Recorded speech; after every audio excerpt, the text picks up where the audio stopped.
Here's how to create an artifact in Claude. Now, an artifact is a feature in Claude AI that lets you create, view, and interact with generated content. It's basically like a micro app built within Claude. Now, first of all, what you want to do is make sure that your artifacts is enabled. To do that, click on your profile, click on settings, and click on capabilities, and go to visuals, and make sure that artifacts is enabled. Now once you're sure that artifacts are enabled, go back to the main screen and look at the left. Click on the Artifacts tab. Now here is where you can create your artifact. To create an artifact, just click New Artifact on the top right. Now once you click that, Claude should let you choose what category of artifact would you want to create. Let's say I want to create a game.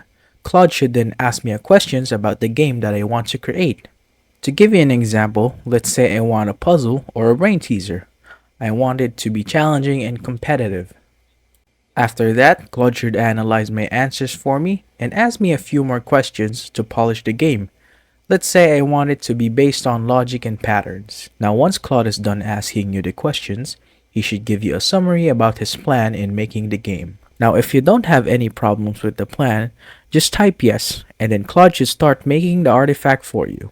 Now to give you an example if an artifact really works, here's what Claude made for me. Claude made a game for me based on the specifications that I gave it earlier. As you can see, I can interact with it within the model. Yeah, so that's how you make an artifact in Claude.